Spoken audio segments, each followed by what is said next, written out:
What was it about him that made him a leader, even above more experienced, tenured guys?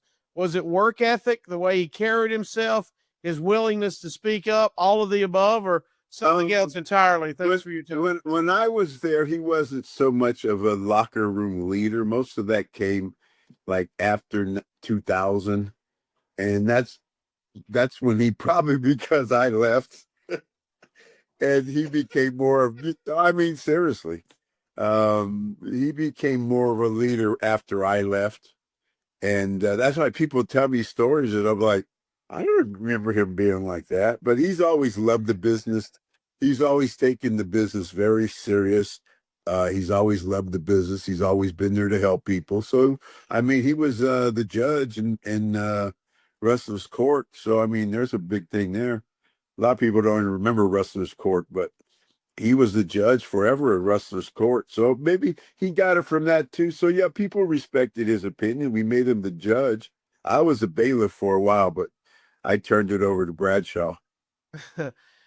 How do those for those that are unaware of Wrestler's Court, how do those positions get selected? Is it an official vote? To be honest, I have about it or what? to be honest, I don't know how it was. Taker was the judge and I was the bailiff.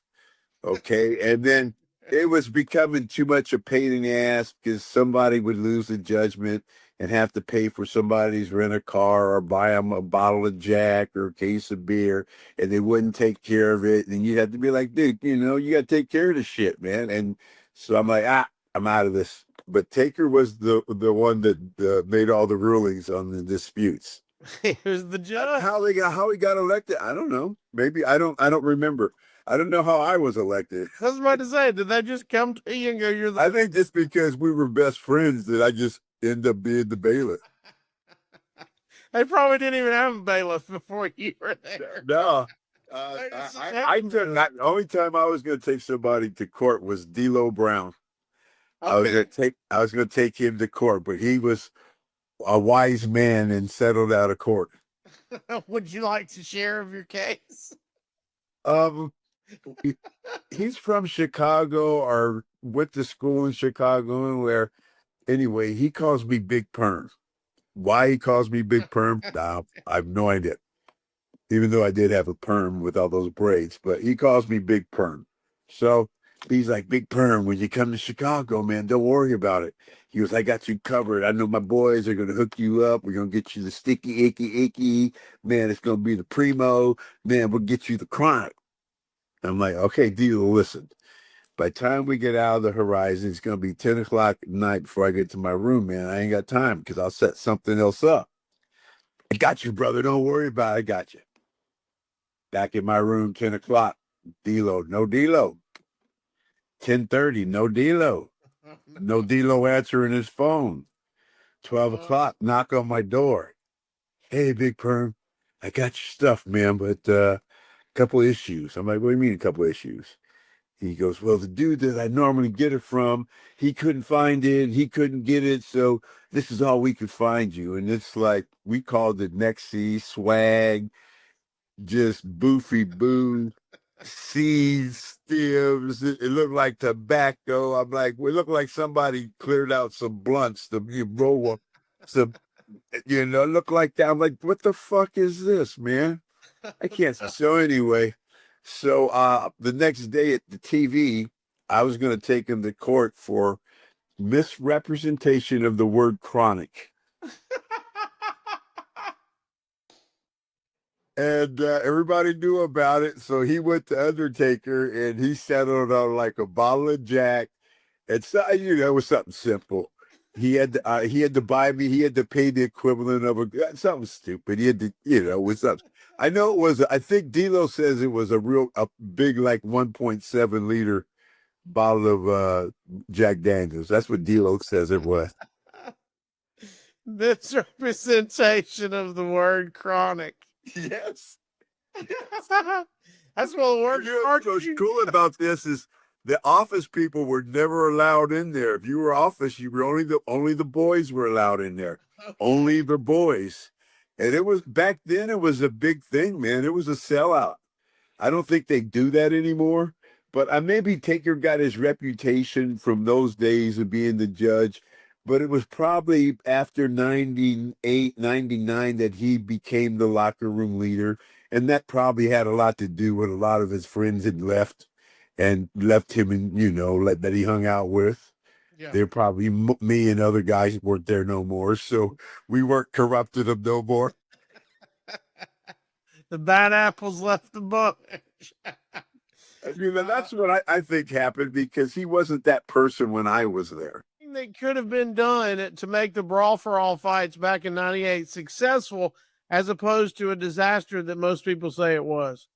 The only thing they could have done is not had it. Yeah, there was just no win situation. Yeah. I basically just got in it because, like, hey, if you go in it, you make this much a fight. If you win, you win this. If you win, you make this much. If you go on, you make this much. I'm like, yeah, okay. That's really about as much seriousness as I put into it, which ended up costing me. But yeah, man. Anyway, it is what it is. It's what it is. But I didn't take it. I just showed up. I didn't take it serious.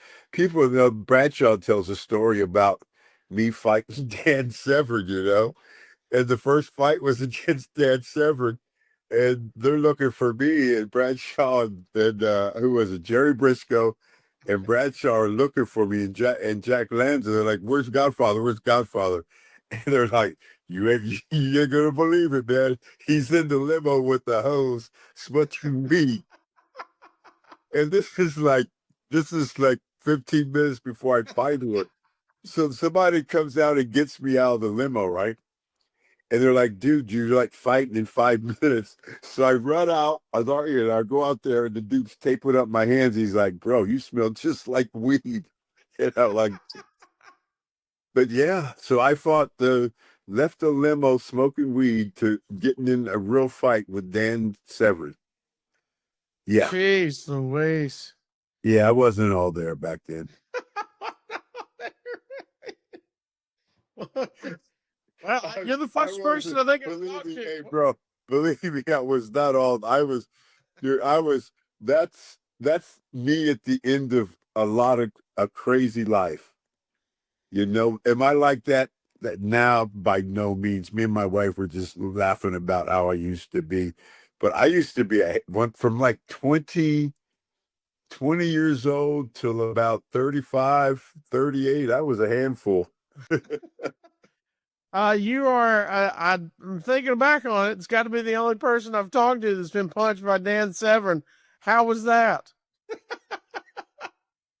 I don't think he just kept trying to take me down.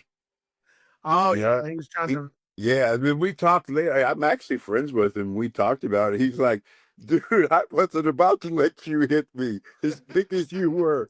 He goes, I was just trying to keep taking you down, and because I was just trying to survive. You're too big to be taking punches at me. He dove on me one time, and I got underneath him and hit him, and I felt him go, oh, and then he backed off. But I mean, I wasn't no trained fighter. I'm just no semi-tough guy.